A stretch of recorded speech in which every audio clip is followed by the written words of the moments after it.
Cows on the road, and this time of year, if I leave my gate open, cows on the farm.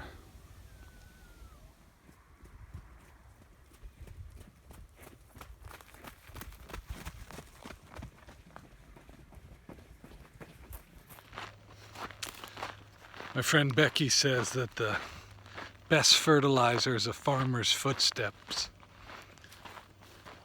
So a couple times a day I walk the property and just check on things, look at the plants.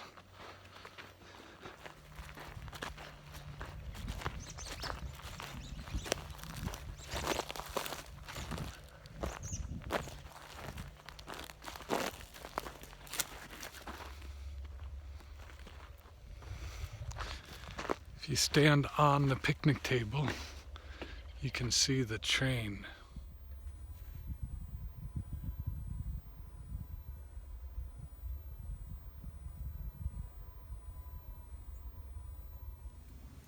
And today, unfortunately, I'm discovering that the woodpeckers are wreaking havoc on this tree.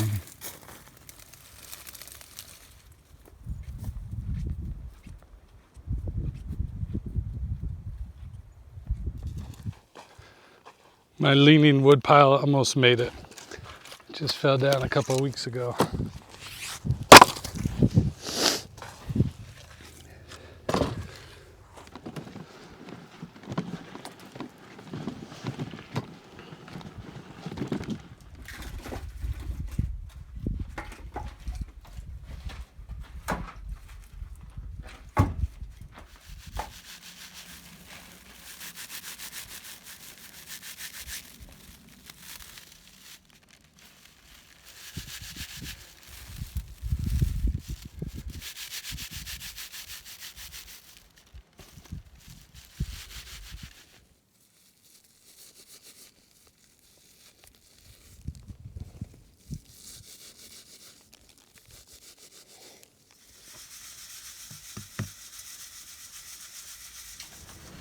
I once spent 3 years of my life in solitude, away from society. And sometimes people ask me, well, what was the greatest thing that happened to you, or what was the best thing that you learned?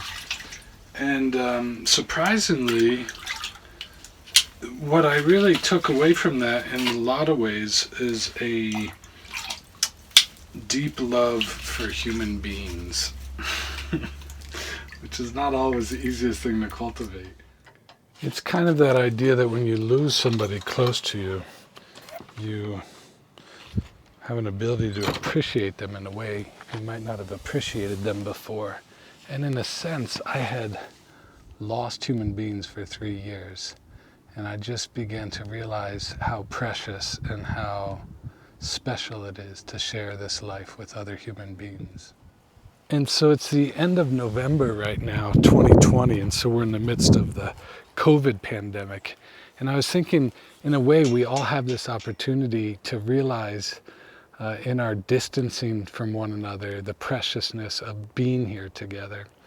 And I was recently asked to do a podcast, and the podcast was a career podcast.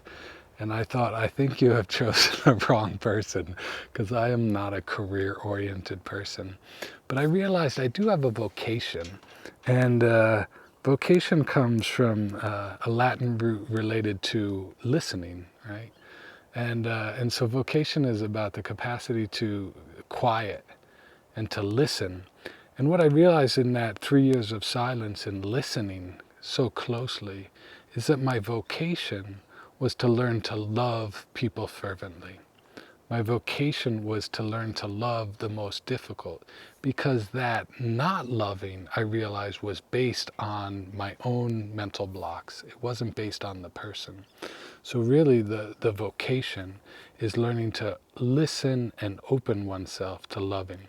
And it reminded me of this beautiful poem I want to share.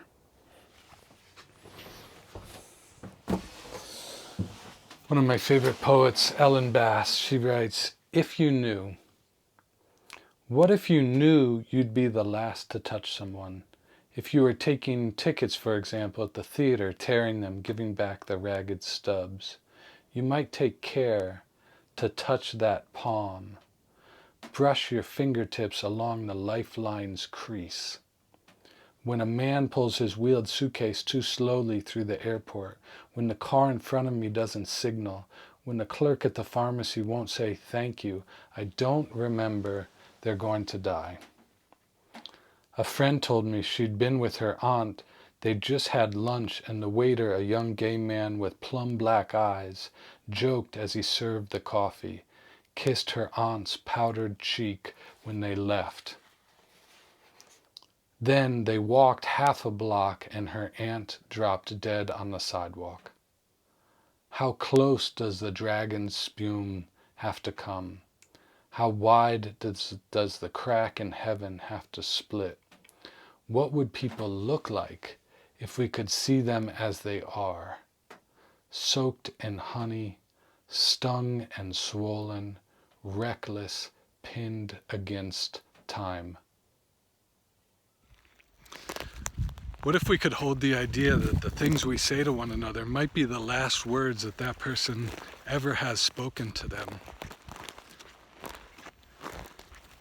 I so often forget that we're all just brothers and sisters floating on the same sphere with no real idea where we're going or what we're supposed to be doing here.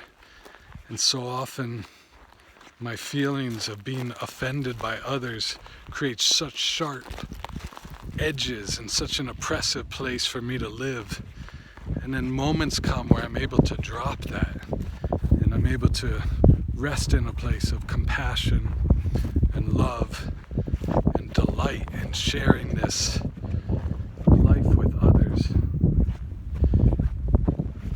And that to me is clearly a worthwhile vocation, a worthwhile place to spend a human life trying to cultivate that clearer vision.